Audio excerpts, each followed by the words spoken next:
Five Nights at Freddy's 2 came out this weekend, so let's talk about it. So if you haven't seen the movie and the reviews out for it yet, there's two groups of people.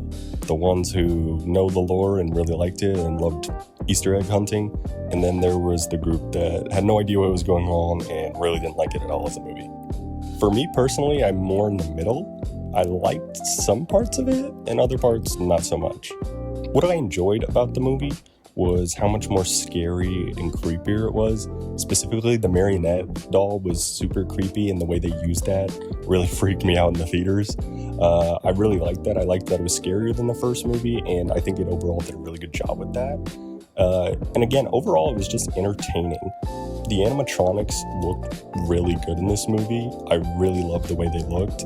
I thought they looked better than the first movie, and I really enjoyed just a lot of the entertainment value that was provided through a lot of the jump scares.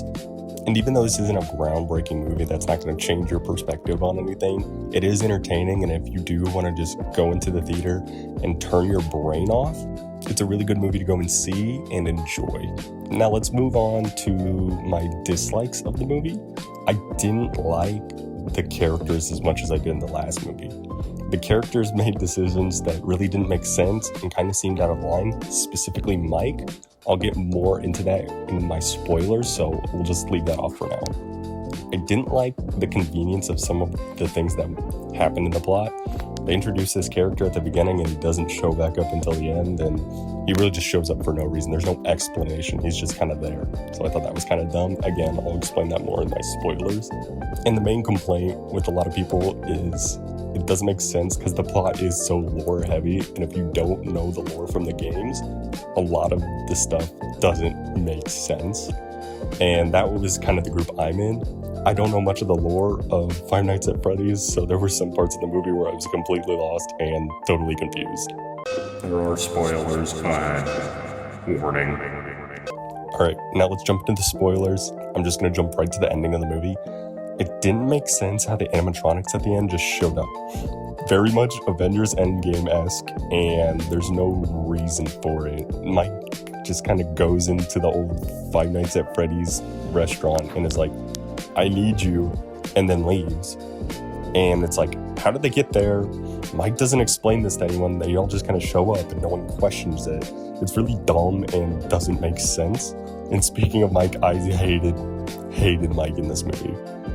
Which is sad because I really liked him in the last one. He just serves no relevant purpose to the plot at all, except to just be there and kind of get things moving. He's really bland. It just takes a huge step back. And at the end of the movie, when he just is mad at Vanessa for no reason because she kept her personal information about her life that's really messed up a secret, he's like, don't call me. Don't come by my house. We're done.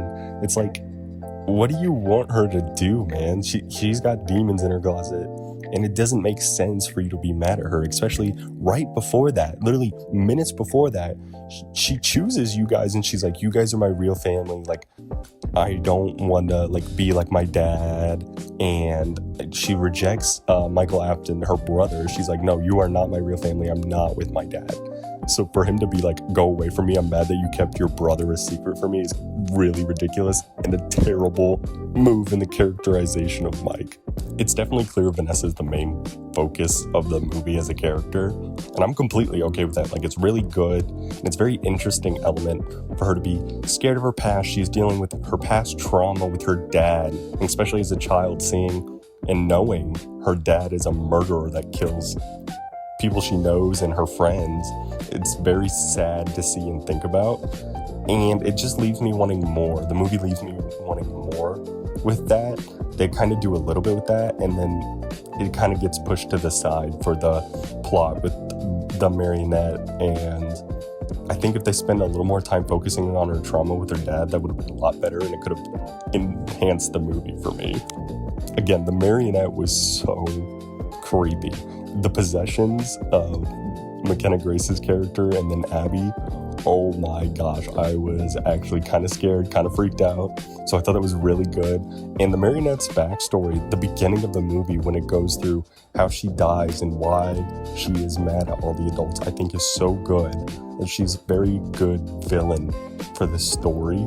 And I really loved it. I know it's based off the games from what I've understood, maybe a little different, but overall I really liked it. I thought that was super good and super well done, especially how all the adults failed her and then she's wanting to kill adults because adults are failing kids and she wants revenge for that. And it's like super well done and super good. Again, with the ending, the character they introduce is Mike's friend at the beginning of the movie. He comes, helps him paint, and then he doesn't show up the whole rest of the movie, and then he shows up at the end when Vanessa's car breaks down, and it's like, why are you there? No, it doesn't explain it at all. He just shows up. It's very just kind of convenient for the plot. She's like, take me to Mike's. And he's like, okay. And then he takes her to Mike's. And it's like, why were you even there? And what is the reason? Like, you weren't relevant to the plot. You were just there to take Vanessa to Mike's house. So dumb. I want to end with talking about the real villain of the movie, the science teacher, Mr. Berg. I hated Bro so much. He is preying on the downfall of this little girl who likes robotics. She's 11 years old, and he breaks her project on purpose, all for his ego, because he wants to win the science fair because they have this record of 3 years in a row. So dumb, so stupid. Bro is such a villain that I hated him. I was so happy when he died, when his head got squished, kind of like when Omni-Man kills Red Rush and Invincible. So good. I was so happy when he died. He was definitely the villain of the story, not the marionette, because she had a good reason for wanting revenge, and Mr. Berg is just the worst overall. I give the movie a 6 out of 10.